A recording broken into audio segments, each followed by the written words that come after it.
Welcome to Toffee Blue View, your source for all things Everton. I'm Gerry. I've got Max and Paul hanging out with me today. Let's go to the United preview. So, current form right now, United are 10th in the table. Not really sure if that is indicative of their quality, but maybe indicative of the current form of some of their players. They got 14 points, 4-2 and 3. They recently lost to Juve 1-0. And I mean, that's a competitive game against a very good team. They also drew with Chelsea 2-2. Another competitive game against a good team. So, guys, just some opening thoughts, and then I'll go into their possible starters. Opening thoughts about United, how they've been looking lately, and yeah. So, Paul, your turn, man. What do you got on United? United, they're an enigma this season, aren't they? I mean, you look at the players they've got in that squad, and you think that team should be absolutely nowhere near where it is. It should be top six easily, with the forward line they've got especially, but it just seems to be the way with Jose, doesn't it? He just goes there, he does okay or well for a season or two, and then the wheels come off in the third season and he's usually gone. And it's just the same old pattern with him. The players look like they don't back him, or not enough of them do anyway. They don't want to play for him. And the man himself is just getting stroppier and childish and starting more fires than he's putting out. So United, I mean, I think they will bounce up. I don't think they're going to stay where they are too long, but they are definitely, without a doubt, the weakest member of the herd when it comes to the top six. And if we're going to be looking to crack the top six this season at all, United's the team that we've got to be finishing above, because no matter how talented their squad is, it's just not going in the right direction, and they look like they just haven't got any plan or any direction or just any pride. I don't like saying that, but the way some performances they put in, just out of professional pride, you'd think that they would not play that badly, but it just looks like they're all just waiting for the day that Jose's not there anymore, and they're not going to put any effort in until he's gone, which is a sad indictment of their professionalism. But it's Everton's job to take advantage of that this weekend. We've got to be beating them, or at the very, very least, playing very, very well and not losing. Max? I think that was eloquently put by Paul. I do think that they are probably the weakest team in that top six, and definitely we should be giving them a run for the money. I think they're an absolute media circus of a club, and it's become quite embarrassing to watch, because growing up under Sir Alex Ferguson, for me it was either them or Chelsea winning the league every single season, and ever since Sir Alex Ferguson left, they've just kind of been on this downward spiral where the business activities of Man United as a brand have kind of overshadowed Man United as a club. And as a product of that, I think the team, the supporters, the management, the board, I think there's such a detachment that runs through that club at the moment, and it hinders very much on how the team are performing. And I think, as Paul underlined clearly there, that the players are just not delivering on this potential that they've supposedly got. Obviously, we've seen individual players, particularly of their attacking facade, that, you know, Lukaku, look how many goals he scored for us. Look how well Alexis Sanchez did at Arsenal. You know, they've got really high quality players. They put together in a team shouldn't look as awkward as they do. They are such an awkward team to watch. I think that they're shoring up. They're shoring up at the back. I think if you look at that result against Juventus, I heard Lindelof played pretty well, which kind of bodes well for them at the back going forward. But definitely in terms of attacking talent, they should be returning a hell of a lot more goals than what they actually do. I always love getting one over on United. I love beating them. I love embarrassing them. But Everton against the top six away, that's a realm of its own. I think form kind of goes out the window, and it's Everton against their own mental capabilities. Really, I think we need to kind of overcome whatever this is that causes us to freeze and choke up away on the big stage, and this is a great opportunity to take hold of it. Yeah, there are, I would say, the club that you see the most supporters of here in America is United, and it's as far as English club, and it's I don't even think it's really very close. People have been supporting for a long time, and there are some nice guy United supporters. But I tend to see the other kind more often than not here, because it's the ones where they're like, I want to pull for a team that wins a lot. Yeah. It's the bandwagon mentality. And that's not everybody. We have some United supporters that watch the show, listen to the show. So I don't want to sit there and condemn an entire fan base based on location or anything like that. But, I've interacted with the obnoxious United fan before. I have. And it's just, I always associate them as being the big guy. The big guy that you want to beat. You want to knock him off the perch. They may not be in first right now. I don't care. They're a huge club. I want to beat them. I don't think I don't think the big guy exists anymore. To be perfectly honest, I think it literally is. You've got this top six, and to be honest, I think with the exception of obviously Chelsea now, Man City last season and Chelsea are looking pretty strong this season. But honestly, I don't think that the standout. Like, I don't think any team's a mile ahead of the other in terms of that big six. Obviously, what's going on with Jose, as Paul said again, is this third season syndrome where the wheels just seem to fall off. I'm a huge fan of Jose Mourinho. His arrogance coming over from Porto, his kind of smarminess in front of the cameras, I kind of latched onto that, and I was a big fan of it when he was at Chelsea. Obviously, he went on to success as Inter Milan, and it didn't work out picture perfect at Real Madrid. I don't know. I think the picture that's being painted of Mourinho is this villain. I don't think it's true. I don't think the players are delivering what they should. However, a statement that rings true when it comes to Mourinho is if your one claim is that you win no matter what the cost is, when you're not winning, things are going to go south. And by the looks of things right now, like Man United, it's just not well at all. The atmosphere isn't good, and everyone who goes to Old Trafford must be thinking, "Oh, we've got to capitalise on this. We've got to capitalise on this." And obviously, if you're looking at momentum, our momentum's got to be, rocketing into this. And I don't want to call us the favourites because I don't think we are at all. But in terms of momentum, I think, we've got to make that continue. Oh, Max, I want to clarify. I agree. As far as the big guy in terms of financial resources are more spread out now, which means that there are. But I guess I always still am going to associate them with that just because of the past, I guess. Yeah. It's hard to kind of lose that mentality. And especially when you see just so many supporters here. It's like, my kid has another kid in his class. There's 6, right? And we saw this kid, and he's walking around wearing a United kit at school. And I was like, Bennett, that kid must like soccer. You should go talk to him.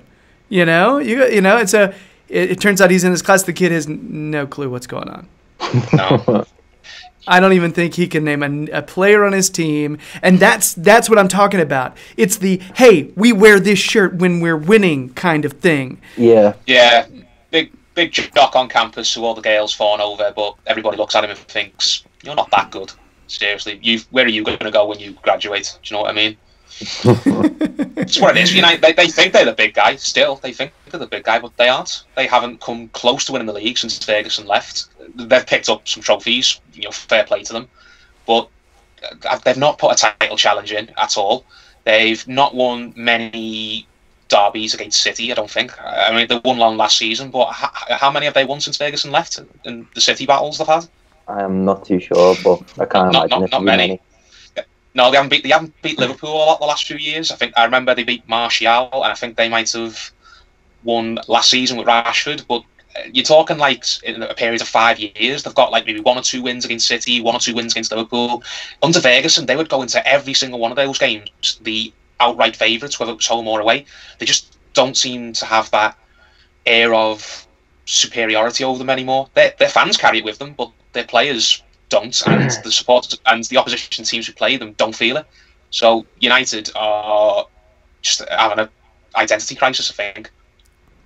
Yeah, when I watch them play, I don't see a lot of passion. I don't see a lot of playing with your heart. I see a lot of you're making the runs, you're doing what you're supposed to.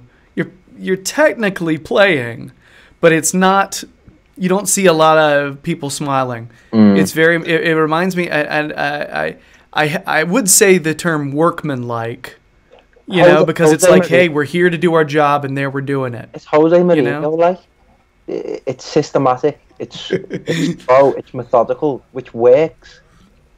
But when you've got Manchester United, who pride themselves on an identity of playing Man United type football, it confuses me, the matchup. To me, it was quite obvious. I can't remember what year it was. It was when Jose was at Real Madrid. I remember Real Madrid played Man United in the Champions League, and Mourinho was all over Sir Alex, putting his arm around him, whispering in his ear. From then, to me, it seemed like Jose Mourinho always wanted that Man United job.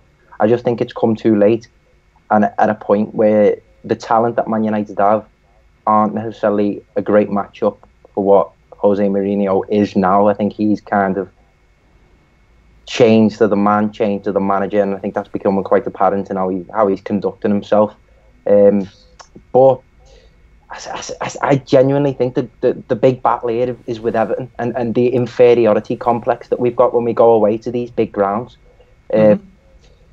Last time we won there was Oviedo, baby, wasn't it? That goal in the last 4 minutes. I'll never forget that. But we haven't really come close to having another kind of memory like that at Old Trafford. And if we can make it a theme under Marco Silva, who's going away to these big grounds and picking up points this early on in his Everton career, I think that stands us in really good stead for the future when it comes to thinking of European qualification, because that really, on the road at big sides, is where he'll have been told our record needs to improve. Possible starters: De Gea, Ashley Young, Smalling, Lindelof, Shaw, Matic and Pogba in the middle, Rashford, Mata, Martial, Lukaku up front. Paul, when you think about that lineup and you think about the players that could come off the bench for United, who's one player that you think, okay, let's watch out for that guy? So many, isn't there? I mean, I don't want to say Lukaku because he's in awful form, but just it's Lukaku against Everton, isn't it? And he hasn't scored at Man United. He hasn't scored at Old Trafford since March, I believe. So if there's ever going to be a game where Lukaku's going to get off the mark and look like the Lukaku old again, it's going to be against us. But they've got Martial, I rate very, very highly. I think United would be crazy to let him go, and it looks like he's probably going to. I read something on social media earlier on that said that he has apparently rejected a new deal with Manchester United. I really like him as a player. Rashford's great too in his own right. He's always great for a goal in sort of tight games. He's always usually a difference maker, goal scorer. Alex Sanchez coming off the bench again, another player who looks like he can't buy a goal at the minute, and it's just we're Everton, aren't we? We just always seem to give these players a helping hand. And they've got other players who, like Juan Mata as well. Do you remember when we got linked with him a few years ago? I'd have absolutely loved that, Juan Mata. And we've seen against Newcastle the other day, he is a great impact player. Maybe he doesn't have the same effect on games that he does when he starts from 90 minutes. I know he's past 30 now, so he's maybe a bit of a faded force when he starts from the beginning of games. But if they bring him on with half an hour, I can't think of a more dangerous player in the Premier League to bring him off the bench, rather. So they've got so much attacking talent, you think that squad should be putting 3 goals past anybody. So our defence, they're really, really, really going to need to step up and be on their game and not lose concentration at all. We nearly managed it a couple of years ago when I believe they scored that last second penalty, I believe it was, and we defended so well, Jagielka and Williams, at the games of the season, and we just lost it right at the end. I want to see that type of performance, backs to the wall, not in the sense that we're just sitting deep and defending and doing nothing, but just everyone be switched on, everyone be organised, everyone be talking to one another, because we just give this team a second, then you've got to believe they're going to put a goal past us. Max, any which of the danger men are you think stand out for you? The Lukaku, just straight off the bat, really. He knows how we work, probably. And he'll know what to do just to stick one past us, and I'm sure he'll cup his ear to the away fans or something ridiculously stupid like that again. Listen, every single player that Paul just mentioned, Martial, Mata, Rashford, they're all players of great individual quality. Just to look somewhere else, a real point of contention, that the centre midfield, and I know it's been said to death that Pogba doesn't operate as well in this 2 with Matic as he did, say, for when he was at Juventus with the 3 and the freedom that he got in that 3. But it'd be very Everton-like for us to overlook that, and then for the pair to have the games of their lives and click. So I think in order for Everton to kind of nullify anything that comes our way, we've got to play this high-pressing game, because I think each of our best performances this season have come when the likes of Idrissa Gueye, right on the heels of absolutely anyone who's got the ball, chasing everything down. And I think that would be a really interesting battle to see him come up against Pogba, see if he can hit Pogba early and see how Pogba responds to that. Fingers crossed that kind of shake them up and we can try to take the game by the scruff of the neck, because I'd love us to take the game to them, because I remember that game when Oviedo scored the winner and we were the better side. It's indicative of you come at them early and you impose a threat on them. I think they wet the bed, to use that expression. I think they just panic. So I think if we can hit them early and stay in there, then we've got a chance. Based on the way Lukaku's playing right now, I realize we're the team that teams like to break their streaks on. Yeah. But I watched Lukaku play yesterday. He looks bulky. He almost looks like he's hit the weight room too hard. He doesn't look like he's got the same quickness and explosion the way he used to. I realize he's still a good finisher, usually. He just hasn't been very clinical lately. That could stop. The player that really bugs me for United is Martial. I just feel like he does the things Lukaku doesn't. He's got a good touch. He's got good vision. He's silky when he's got the ball around the box. He keeps close possession. He's just he's a player I don't like playing against. And I wish he played for us and make that happen. How old do you know? What, 20, 21? Is 20, he only... yeah, 21, 22. Yeah, he's that definitely young? not older than 23. So young. Yeah. So Signed young. him when he was like 19. Yeah, Kid's a player. That was. I remember when he signed for them, and there was a big hoo-ha made over the fee that they were paying for him, with him being so young, and that just made me laugh, because look how young he is. You can give him 4 years and he can still return on that investment, and unless he goes, I still probably think he will return on the investment. If he goes from there, then I hope Marcel Brands is on the phone immediately, because, oh, mate, I'd love him. I'd absolutely love him. I know we probably haven't got a prayer because there'll be a big Champions League close, but come on, mate, we got Bernard, and no one would have predicted we'd have got Bernard. So, come on, Marcel, at least try, because that lad's dynamite. He just glides past players, and I think he'd be absolutely brilliant. And I think he suits being a number 9. Predominantly, that's what he played under Van Gaal in his first season, and that's when he got his highest goal return. They usually just stick him out left now. They always say Rashford's a central striker who gets stuck on the left, when I actually think he's better out wide. I think Martial's actually the player who should be played inside of anyone. And if Martial does leave United, I think that's where he'll spend the bulk of his career. So, Max, prediction time. 1-1. Of course. Really? Paul, what's your prediction? 2-0 Everton. Oof. Wow. Richarlison and Tosun. I think Tosun will start. Hey. Spoilers. Spoilers on the starters. Paul's teasing information from the next segment. I had... Okay, Max has 1-1. Paul has 2-0. And I was saying 1-1 as well. That's why when Max said 1-1, I started laughing, because there's always somebody, and I pick the same thing they pick every time. Just realism, isn't it, really? Well, I much as want to see like us have a game against a strong side. Where we I thought we looked for long stretches. We took it to Arsenal, but we still managed to lose the game. Yeah, you know what I mean? We didn't have our strongest team out there either, so. No, we didn't. So I want to see before I start predicting these tough road wins, I want to see us actually do it. I want to confirm that our mentality is where it's supposed to be. Because if I just judge it based on the past, we are there. We look hungry. We look up for it every time we play now. And United doesn't necessarily look like that. However, they're still United, and they are talented, and Jose is their coach, and anything can happen. So, all right, well, that's our predictions. We'll see. If you want to know what we think Marco's going to do in terms of starters, check out the next segment, all right? Because that's coming. But that's it for our United match preview. If you're digging the videos, please subscribe. Hovering around 1270 now. Baby stepping closer to 1300. Thank you for that, sincerely. If you want more Paul, you can find him on the Liverpool Echo fan Gerry, but also on the Toffee Blues website. He just throws knowledge out there, and it's just there for you for free. Check it out. Also, Max.